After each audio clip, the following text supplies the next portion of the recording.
l'amour du prophète sallallahu alayhi wa sallam, nous rappeler, parce que le but c'est de revivifier cet amour dans notre cœur. L'amour bien sûr du prophète sallallahu alayhi wa sallam, il est dans tout cœur musulman. Mais parfois, donc, il faut un petit peu le vivifier, car, comme je vais dire, le problème ce n'est pas aimer le prophète sallallahu alayhi wa sallam, mais c'est de se poser la question, quel est le degré de cet amour dans ton cœur. Donc on vient là, c'est tout d'abord donc pour augmenter notre amour du prophète sallallahu alayhi wa sallam, parce que plus nous aimons le prophète sallallahu alayhi wa sallam, plus ceci va se manifester sur notre comportement. Car celui qui est loin des prescriptions d'Allah Azza wa Jalla, en réalité, c'est qu'il y a une défaillance dans l'amour du prophète sallallahu alayhi wa sallam.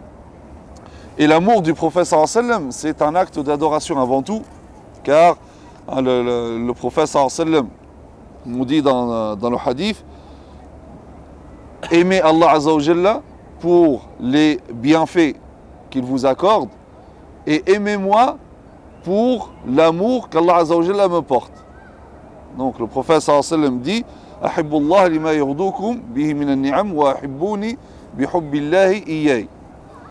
Donc étant donné que Allah Azza wa Jalla aime le prophète sallallahu alayhi wa sallam, et donc aimer Allah Azza wa Jalla, c'est également aimer tout ce qu'Allah Azza wa Jalla aime. Et étant donné que Allah Azza wa Jalla aime le prophète sallallahu alayhi wa sallam, donc aimer Allah Azza wa Jalla, c'est également aimer le prophète sallallahu alayhi wa sallam. Et aimer le prophète sallallahu alayhi wa sallam au-delà de toute chose. Le prophète sallallahu alayhi wa sallam nous dit, la yu'minu ahadukum hatta akuna ahabba ilayhi min malihi wa waladihi wa nasi ajma'in. L'un d'entre vous n'atteindra la plénitude de la foi qu'à partir du moment où il m'aimera plus que ses biens, plus que ses enfants et plus que toute autre personne. Mais en réalité, si quelqu'un aime le prophète sallallahu alayhi wa sallam au-delà de sa propre personne ou au-delà de ses biens, est-ce qu'il aura aimé Allah Azza wa Jalla comme il se doit?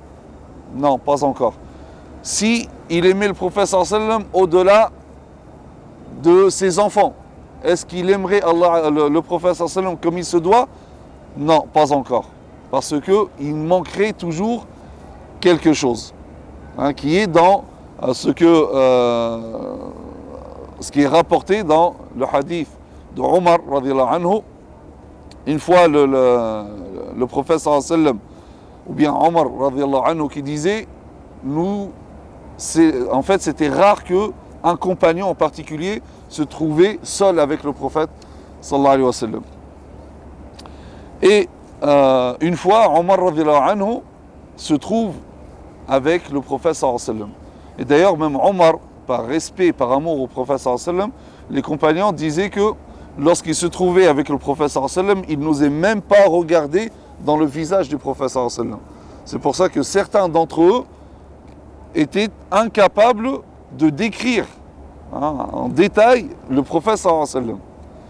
Et donc, Omar radhiyallahu anhu se retrouve seul avec le prophète sallallahu alayhi wa sallam, et le prophète sallallahu alayhi wa sallam tient la main d'Abu Bakr, de Omar, et là Omar dit, j'ai regardé le prophète sallallahu alayhi wa sallam alors que mes yeux étaient pleins de larmes, et j'ai dit, Wallahi ya Rasulallah, inni uhibbuk. Wallahi, ô messager de Dieu, je t'aime. Et là, le prophète sallallahu alayhi wa sallam lui dit, Ahaqan ya Omar tuhibbuni? C'est vrai, Omar, tu m'aimes? Omar nous dit oui. Il dit, est-ce que tu m'aimes plus que tes propres biens?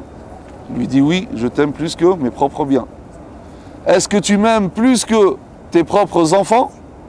Il lui dit oui, je t'aime plus que mes propres enfants. Et là, le prophète sallallahu alayhi wa sallam sourit, il lui dit, Akthar min nafsika ya Omar, est-ce que tu m'aimes plus que ta propre personne, ya Omar? Et là, Omar radhiyallahu anhu qui parle dit, je me suis tu. Il ne savait plus quoi répondre. Parce qu'il ne pouvait pas imaginer, il n'imaginait pas qu'on puisse aimer quelqu'un plus qu'on aime notre propre personne. Et là, Omar radhiyallahu anhu lui dit, Amma nafsi fala ya Rasulallah. Quant à par rapport à moi, non. C'est normal, je m'aime plus que quelqu'un d'autre. Et là, le prophète sallallahu alayhi wa sallam lui dit, La ya Omar. Non, Omar. Car il lui dit, Walladhi nafsi biyadihi, par celui qui détient mon âme dans sa main, la foi de l'un d'entre vous n'atteindra la plénitude qu'à partir du moment où je serai plus aimé auprès de lui que ses biens, ses enfants et sa propre personne, sa propre âme qui l'habite. Omar radhiyallahu anhu dit, j'ai pleuré énormément. Parce qu'en fait, il s'est rendu compte qu'à ce moment-là, sa foi était défaillante. Il dit, j'aurais aimé me convertir à ce moment-là. Ensuite, il est parti, il commençait à réfléchir, et il est revenu voir le prophète sallallahu alayhi wa sallam, et il lui dit, maintenant au messager de Dieu, je t'aime plus que ma propre personne. Et là, le prophète sallallahu alayhi wa sallam lui dit, Al-ana ya Omar, maintenant Omar. Omar radhiyallahu anhu, il racontait cette histoire à sa famille, et notamment donc à son fils Ibn Omar, Abdullah Ibn Omar. Abdullah lui dit, père, qu'est-ce qui a fait en sorte que tu reviennes avec ce que tu as dit, alors que tu avais dit non au départ? Il dit, j'ai réfléchi. Est-ce que Omar a besoin plus de sa propre personne ou du prophète sallallahu alayhi wa sallam? Et là, je me suis rappelé dans quel égarement j'étais et comment j'ai eu besoin du prophète sallallahu alayhi wa sallam pour me guider. Je me suis rappelé de l'au-delà et du jugement dernier et que j'aurais besoin du prophète sallallahu alayhi wa sallam et de son intercession, etc. Donc, je me suis dit effectivement, donc, le prophète sallallahu alayhi wa sallam est plus important pour moi que ma propre nafs, âme. Et donc, c'est pour cela qu'il est revenu au prophète sallallahu alayhi wa sallam avec cela. Une femme de la tribu de Banu Dinar nous donne une traduction pratique de l'amour du prophète sallallahu alayhi wa sallam. Après la bataille de Uhud, demain, Inch'Allah, nous allons à l'endroit de Uhud pour expliquer cette bataille. Donc, nous savons que le prophète sallallahu alayhi wa sallam a été blessé. Il y a même eu une rumeur comme quoi il a été tué. Donc, au retour de l'armée, cette femme qui vient intercepter l'armée avant que l'armée rentre à Médine, et elle demande comment va le prophète sallallahu alayhi wa sallam. À l'avance, on lui dit que ton frère est mort pendant la bataille. Et elle, qu'est-ce qu'elle dit? Et le prophète sallallahu alayhi wa sallam, qu'a-t-il fait? Lui dit, t'inquiète pas, il est comme tu aimes, il va bien. Ensuite, elle dit, non, je veux le voir de mes propres yeux, pour s'assurer qu'il va bien. Elle continue, et là on lui dit, ton père est mort dans la bataille. Et elle, qu'est-ce qu'elle dit? Et le prophète sallallahu alayhi wa sallam, comment va-t-il? Il dit, ne t'inquiète pas, il va comme tu aimes. Elle dit, non, laissez-moi, je veux le voir de mes propres yeux. Elle continue, et on lui dit, ton mari est tombé martyr. Et elle, et le prophète sallallahu alayhi wa sallam, qu'a-t-il fait? Donc on lui dit, t'inquiète pas, il est comme tu aimes. Et elle dit, non, je veux m'en assurer moi-même, de mes propres yeux. Effectivement, donc après, elle va voir le prophète sallallahu alayhi wa sallam, et elle va voir le prophète sallallahu alayhi wa sallam qui va bien, et donc elle lui dit, kullu musibatin ba'daka jalal. Ô prophète, toute épreuve, toute catastrophe, après toi, tant que toi ça va bien, tout est supportable. Regardez cet amour d'une femme, du prophète sallallahu alayhi wa sallam, comment elle nous donne la traduction pratique de l'amour du prophète sallallahu alayhi wa sallam. Donc il aime le prophète sallallahu alayhi wa sallam plus que ses biens, plus que sa propre famille, etc. Abu Bakr radhiyallahu anhu, lorsqu'il était dans le hijra, donc il s'arrête à un moment, il trouve un berger donc pour boire du lait. Donc Abu Bakr va chercher un récipient de lait. Il revient, il donne au prophète sallallahu alayhi wa sallam. Le prophète sallallahu alayhi wa sallam pensait qu'Abu Bakr avait déjà bu. Et donc le prophète sallallahu alayhi wa sallam boit tout le lait. Et Abu Bakr, qu'est-ce qu'il dit? Il dit, فَشَرِبَ النَّبِيُّ صلى الله عليه وسلم حَتَّى ارْتَوَيْتَ. Il dit, le prophète sallallahu alayhi wa sallam a bu jusqu'à ce que je n'ai plus senti la soif. Il n'avait plus soif. Juste en voyant le prophète sallallahu alayhi wa sallam, que lui-même n'a plus soif. Regardez cet amour. Le jour de la conquête de la Mecque, Abu Bakr a ramené son père, Abu Quhafa, qui était devenu très vieux, il l'a porté pour le ramener devant le prophète sallam pour annoncer sa conversion et prêter allégeance. Le prophète sallam, lorsqu'il a vu cet homme très âgé, le prophète sallam dit à Abu Bakr, pourquoi ne l'as-tu pas laissé? C'est moi qui m'aurais déplacé jusqu'à lui. Pourquoi déplacer une personne âgée comme lui? Et là, Abu Bakr lui dit non, c'est à lui de se déplacer. Et donc, effectivement, donc, Abu Quhafa, il prête allégeance au prophète sallam et Abu Bakr se met à pleurer. Les compagnons lui disent, mais pourquoi tu pleures? Ton père, il vient de se convertir à l'islam, il est sauvé de l'enfer et il prête allégeance au prophète sallam. Pourquoi tu pleures? Il dit, parce que à ce moment-là, j'aurais préféré que ce soit Abu Talib qui se convertisse à l'islam, car ça ferait plus plaisir au prophète sallallahu alayhi wa sallam. Regardez, même au niveau de la joie, il passe la joie du prophète sallallahu alayhi wa sallam avant sa propre joie. Là, comment les compagnons aimaient le prophète sallallahu alayhi wa sallam. Dans l'épisode de Raji', dans la Sira, lorsque le prophète sallallahu alayhi wa sallam a envoyé à la demande de certaines tribus, donc des connaisseurs de Coran et de l'islam pour leur apprendre la religion, mais finalement c'était une embuscade. Donc ils tombent dans l'embuscade et certains, donc la plupart se font tuer et il y en a deux qui se font capturer, notamment Zayd ibn Dathina. Zayd ibn Dathina, donc il était captif, il a été vendu donc aux Mécois, sachant que les Mécois venaient donc de subir la défaite de Badr. Et donc Safwan ibn Umayya l'a acheté pour venger son père. Donc il est mort pendant la bataille de Badr. Donc on le prépare pour être exécuté.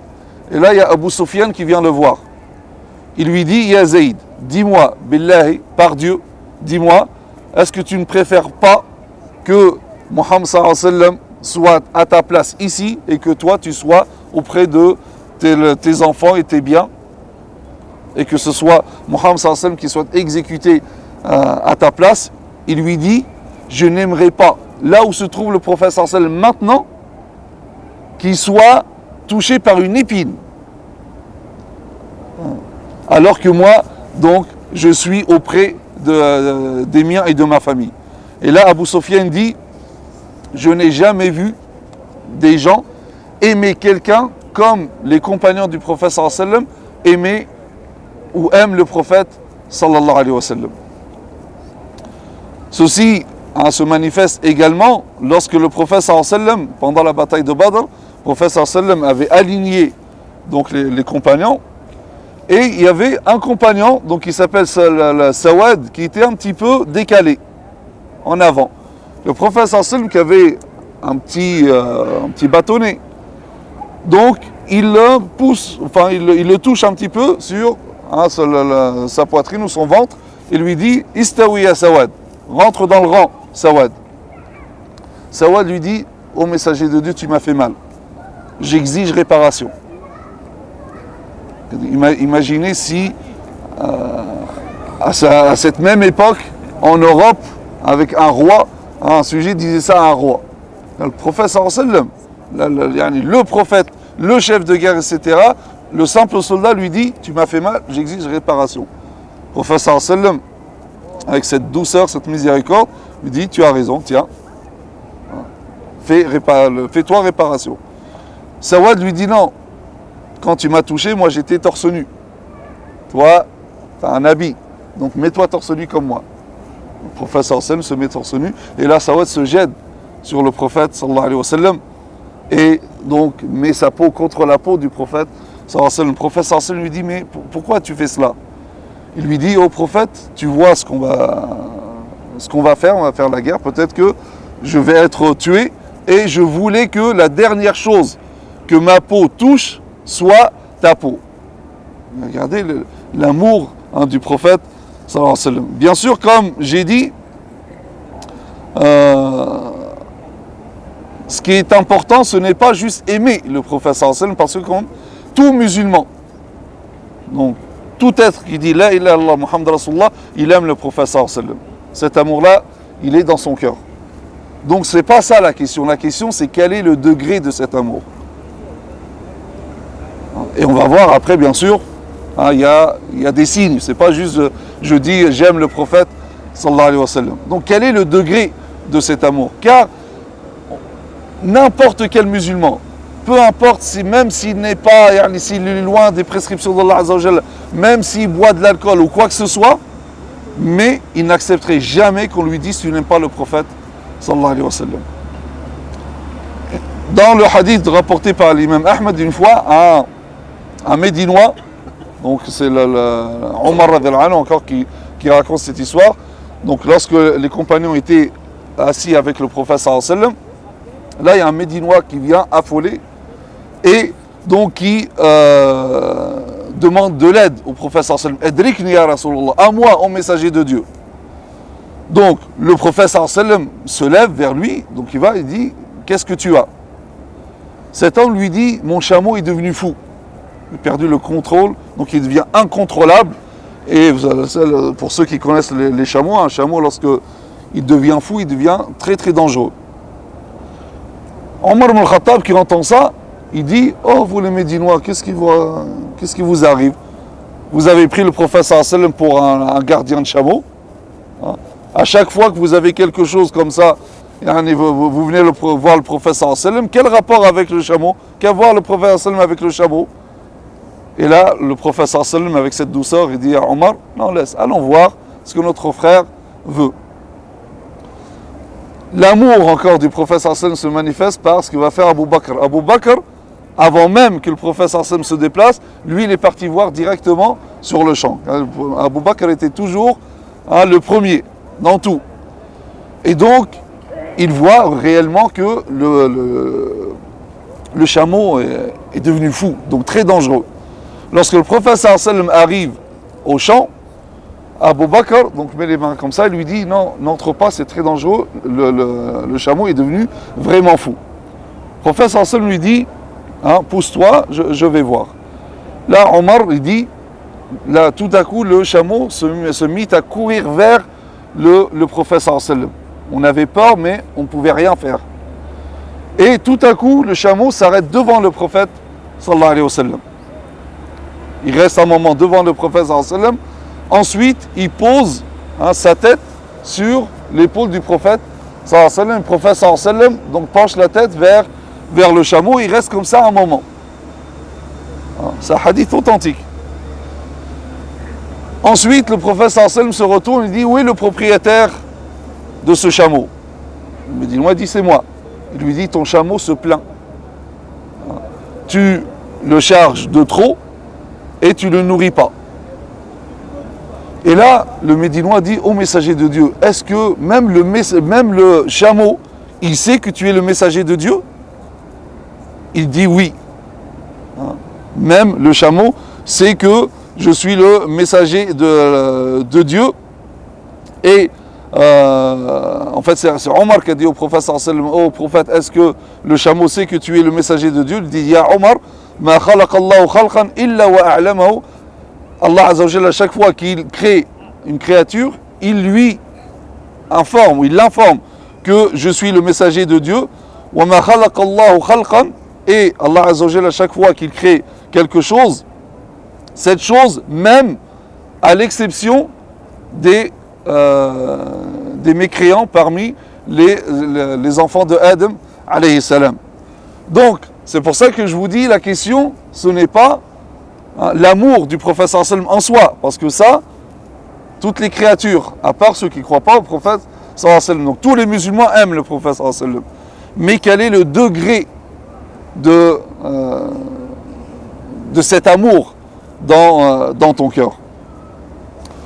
Et comme j'ai dit, donc, il n'est pas demandé uniquement d'aimer le prophète sallallahu alayhi wa sallam au-delà des biens, au-delà des enfants ou d'autres personnes, mais au-delà aussi de ta propre personne. Mais bien sûr, aimer le prophète sallallahu alayhi wa sallam, tout le monde peut prétendre aimer le prophète sallallahu alayhi wa sallam. Mais il y a des signes pour savoir est-ce que vraiment nous aimons le prophète sallallahu alayhi wa sallam, et aussi pour nous tester quel est notre niveau de l'amour du prophète sallallahu alayhi wa sallam. Alors, parmi les signes de l'amour du prophète sallallahu alayhi wa sallam, c'est al-shawq. Al-shawq, c'est-à-dire éprouvé une envie ardente de rencontrer le prophète sallallahu alayhi wa sallam. Ça, c'est un sentiment, c'est au niveau des sentiments. Est-ce que vraiment dans ton cœur, tu ressens ce désir ardent de rencontrer le prophète sallallahu alayhi wa sallam? Lorsque on aime quelqu'un, on l'aime beaucoup, on veut le rencontrer, n'est-ce pas? On veut, j'ai envie de le voir. Parfois, même si je ne peux pas le voir, j'aimerais même en rêver. Est-ce que ça te fait ça avec le prophète sallallahu alayhi wa sallam? Est-ce que vraiment, dans ton cœur, tu dis j'aimerais voir le prophète sallallahu alayhi wa sallam, j'aimerais même en rêver? Est-ce que tu te poses cette question-là? J'aimerais rêver du prophète sallallahu alayhi wa sallam. Ou même venir voir la demeure du prophète sallallahu alayhi wa sallam. Ça aussi. Donc est-ce que ça fait bouger ton cœur? Et là après tu mesures.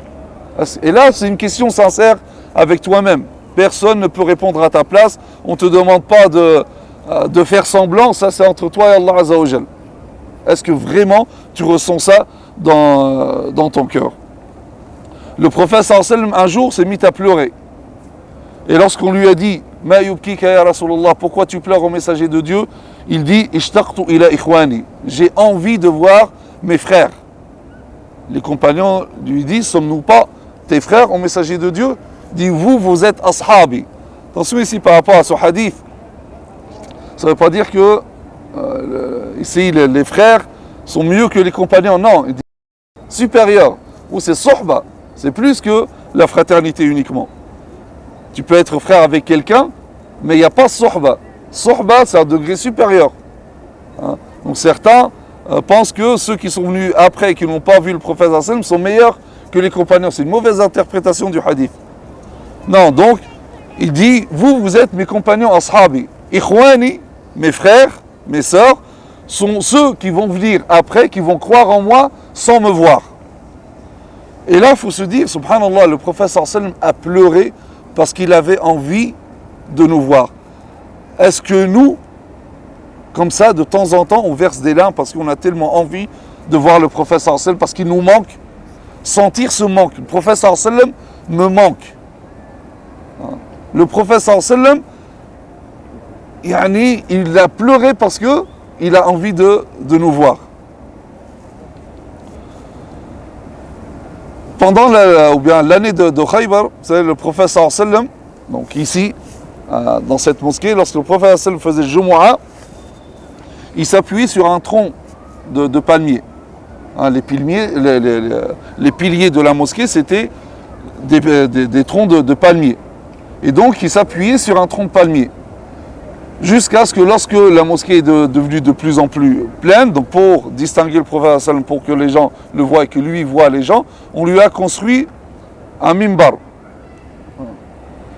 Et donc, lorsque le prophète sallam passe pour la première fois, qu'il va monter sur le mimbar, il passe devant le tronc et il monte.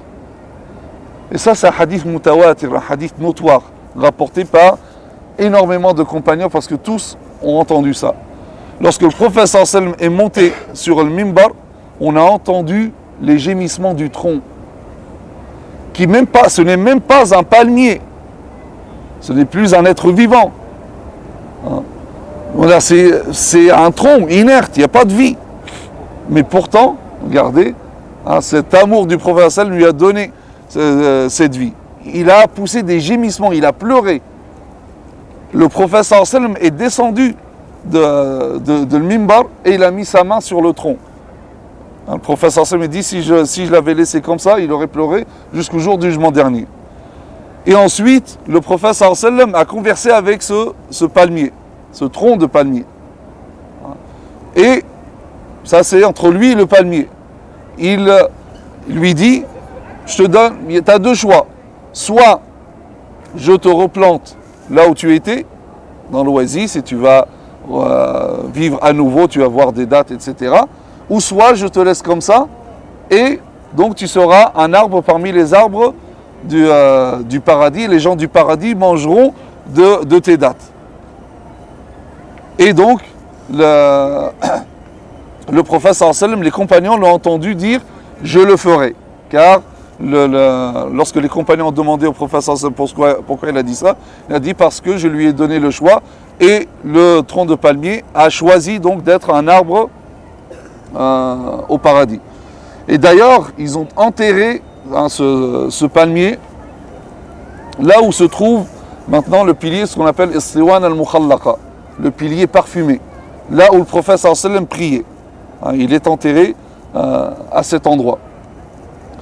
Al-Hassan al-Basri, l'un des grands disciples des compagnons, disait Al-Jida' khashab ishtaqa lin-nabi sallallahu alayhi wa sallam.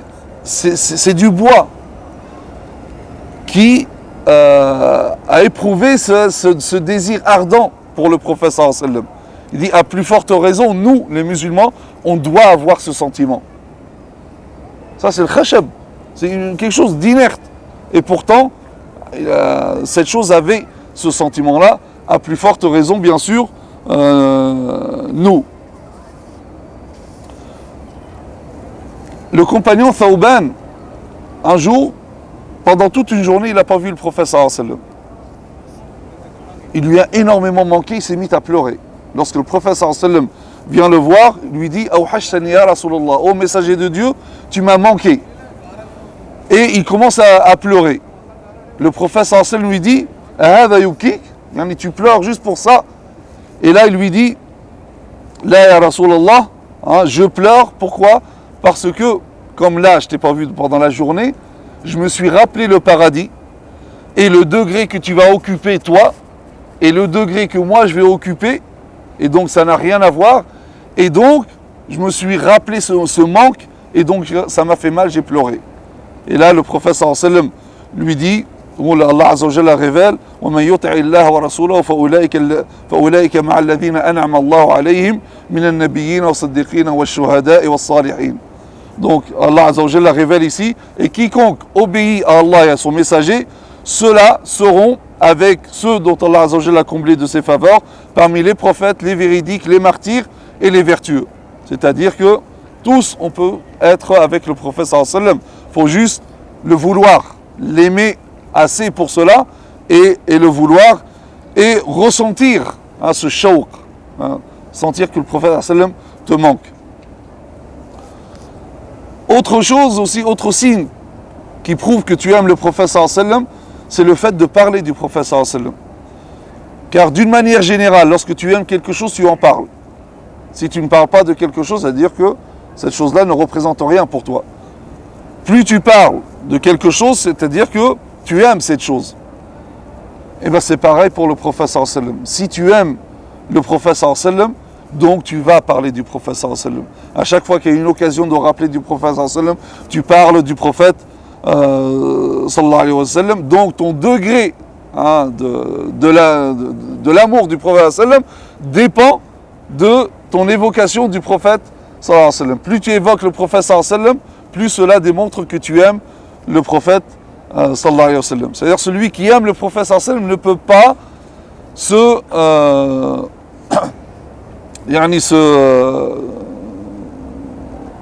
ne pas évoquer le prophète sallallahu alayhi wa sallam. Parmi aussi les signes, et parmi les plus grands signes de l'amour du prophète sallallahu alayhi wa sallam, c'est le fait de suivre le prophète sallallahu alayhi wa sallam. Il ne suffit pas de dire j'aime le prophète sallallahu alayhi wa sallam, mais par contre je m'écarte de la voie du prophète sallallahu alayhi wa sallam. Donc suivre la sunna du prophète sallallahu alayhi wa sallam, dans ce qu'il dit, dans ce qu'il fait, etc. Ça c'est un signe d'amour, car celui qui aime quelqu'un lui obéit. Et bien si tu aimes le prophète sallallahu alayhi wa sallam, tu obéis au prophète sallallahu alayhi wa sallam, et tu suis la sunna du prophète sallallahu alayhi wa sallam. Bien sûr, ici, suivre la sunna du prophète sallallahu alayhi wa sallam, il faut tout d'abord bien comprendre la sunna du prophète sallallahu alayhi wa sallam.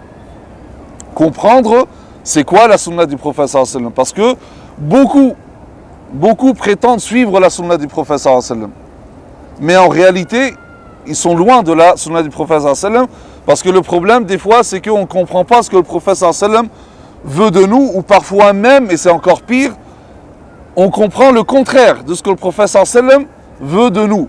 Donc il faut avoir une compréhension saine d'abord de la sunna du prophète sallam pour suivre le modèle prophétique d'une manière intelligente et non pas d'une manière superficielle. Malheureusement, la sunna de nos jours, on l'a limitée à certaines apparences uniquement. Mais par rapport, par exemple, à l'état du prophète sallam, la morale, hein, nous allons étudier ensemble les qualités morales du prophète sallam. Lorsqu'on voit la miséricorde du prophète sallam, alors que toi tu es quelqu'un qui a un cœur dur, qui n'accepte aucune excuse, qui ne pardonne pas, qui a un cœur rempli de haine, de jalousie, d'ostentation, d'où tu aimes le prophète sallam? Il ne suffit pas de verser de quelques larmes et tu dis ça, j'aime le prophète sallam. Le prophète sallam, c'était une miséricorde pour l'humanité. Es-tu toi une miséricorde pour l'humanité? Le prophète sallam avait un cœur plein de pardon. Et toi, tu as un cœur plein de pardon? Où es-tu du prophète sallallahu alayhi wa sallam? Ou est-ce que le prophète sallallahu alayhi wa sallam, c'est juste, donc je prends le modèle que sur certaines choses qui m'arrangent? Là, le prophète sallallahu alayhi wa sallam, dans les qualités que nous allons voir aussi, il y a la patience. Il patientait, même avec ceux qui étaient autour de lui. Est-ce que toi, tu patientes? Ou parfois, on tombe dans le discours, ouais, mais ça, c'était le prophète. Ah bon? Ça, c'était le prophète. Mais le prophète, c'est un modèle, oui ou non? Donc, tu dois t'imprégner. C'est un devoir. Vous avez dans le modèle du prophète sallallahu alayhi wa sallam un excellent modèle. Si c'est un modèle, c'est pour le suivre. C'est pas pour dire, ben non, ça c'est le prophète. Sinon, finalement, ce n'est plus un modèle. Donc, est-ce que tu patientes face aux épreuves? Est-ce que tu patientes face au péché? Est-ce que tu patientes face à l'obéissance d'Allah Azza wa Jal? Est-ce que parce que la patience aussi, c'est par rapport à ceux que tu n'aimes pas, il faut les supporter. Hein, faire preuve de patience. Mais surtout aussi avec ceux que tu aimes. Hein, regardez, Allah Azza wa Jalla dit au prophète sallallahu alayhi wa sallam, fa'fu anhum wastaghfir lahum wa shawirhum fil amr. Il dit fa'fu anhum, il parle des compagnons, pardonne-leur. Ça veut dire quoi, pardonne-leur? C'est-à-dire que les gens avec qui tu travailles, c'est pas des anges. Ils feront certainement des erreurs vis-à-vis de toi. Donc pardonne-leur. Wastaghfir lahum. C'est-à-dire pareil, ce n'est pas des anges. Ils peuvent commettre des péchés. Implore-leur le pardon d'Allah Azza wa Jalla au lieu de les juger, etc. Et malgré tout ça, washawirhum fil amr. Et consultez-les. Donc, le prophète sallallahu alayhi wa sallam, c'est un modèle de patience, un modèle d'indulgence. Où est ton indulgence? Donc c'est ça aussi, suivre le modèle prophétique. Le modèle prophétique, c'est pas juste quelqu'un, machallah, dans la salat, il connaît tous les actes obligatoires, sunna, il prie au millimètre. Par contre, ses rapports avec les gens, ça n'a rien à voir. C'est pour ça que je vous dis, lorsqu'on rentre dans la mosquée du prophète sallallahu alayhi wa sallam, on ne rentre pas avec le corps uniquement, on rentre avec le cœur, particulièrement lorsque on passe devant le prophète sallallahu alayhi wa sallam. On doit ressentir ce passage-là comme quelque chose de fantastique, mais aussi de très grave. Parce que tu passes devant le prophète sallallahu alayhi wa sallam. Et là, bien sûr, tu es fier, tu aimes le prophète sallallahu alayhi wa sallam. Mais en même temps, à ce moment-là, pose-toi la question. Si le prophète sallallahu alayhi wa sallam était là, est-ce qu'il serait content de toi? Là, tu viens devant lui, même peut-être tu pleures, etc. Mais dis-toi, s'il était là, est-ce qu'il serait satisfait de toi? Pose-toi cette question et réponds sincèrement. Et là, tu vas voir tes manquements vis-à-vis de la religion, vis-à-vis des péchés, de l'obéissance, de la désobéissance, vis-à-vis de mon engagement. Dis au prophète, allez, je t'ai trahi. Tout ce que tu as subi. Et ensuite, Abu Bakr, Omar, je me sens tout petit entre Abu Bakr et Omar, je vais les saluer. Je dis, mais je ne mérite même pas d'être là. Remets-toi en question, qu'est-ce que tu es en train de faire? Où est ton engagement pour cette religion? Est-ce que tu es au service d'Allah Azza wa Jal? tu te présentes devant des personnes qui ont consacré la vie pour Allah Azza wa Jalla. Et toi, t'en es où? Tout ça, c'est l'amour du prophète sallallahu alayhi wa sallam. Et je rentre là-bas et je vais devant le prophète sallallahu alayhi wa sallam, il faut qu'on ressente cela. D'un côté, forcément, tu es content d'être heureux, mais d'un autre côté, il y a une certaine honte qui s'installe. Tu as honte, tu baisses la tête, tu es tout petit devant le prophète sallallahu alayhi wa sallam. Et donc c'est une occasion, comme Anwar l'avait dit dans le quart, c'est l'occasion, cette Umrah, je m'engage lorsque je vais revenir, je serai meilleur. Il ne faut surtout pas que je revienne et que je reste au même niveau que lorsque je suis venu. Sinon, c'était qu'une forme, cette Umrah. Là, il faut que ça change quelque chose en moi, réellement. Et que je revienne et que je suis meilleur. Et que je dis maintenant, j'ai augmenté mon amour du prophète sallallahu alayhi wa sallam, et donc je serai plus fidèle au prophète sallallahu alayhi wa sallam sous toutes les formes de la fidélité, pas uniquement au niveau superficiel, etc. Donc nous aimons le prophète sallallahu alayhi wa sallam, soyons donc à la hauteur de cet amour. Et on se dit, si jamais nous rencontre le jour du jugement dernier, parce qu'on ne sait jamais, c'est le hadith du prophète sallallahu alayhi wa sallam qui dit que le jour du jugement dernier, donc parmi les composants du jour du jugement dernier, lorsqu'il parle de son haou, son bassin, des gens de sa communauté viendront pour boire et ils seront repoussés par les anges. Le prophète sallallahu alayhi wa sallam, voyant c'est des musulmans, lui dit, mais ummati. Et là on dira, tu ne sais pas ce que ces gens-là ont fait après toi. Donc pour que nous ne soyons pas parmi ces gens-là et que nous soyons proches du prophète sallallahu alayhi wa sallam et que le prophète sallallahu alayhi wa sallam nous reconnaisse le jour du jugement dernier et que nous soyons proches du prophète sallallahu alayhi wa sallam, et pour mériter non seulement d'être au paradis, Inch'Allah, ensemble, tous comme ça réunis, mais avec le prophète sallallahu alayhi wa sallam, fil firdaus. Barakallahu fikum pour votre écoute. Subhanakallah bihamdik, nashhadu an la ilaha illa ant, nastaghfiruka wa natubu ilayk, wa sallallahu ala sayyidina Muhammad wa ala alihi wa sahbihi wa sallam taslima. Wassalamu alaykum wa rahmatullahi wa barakatuh.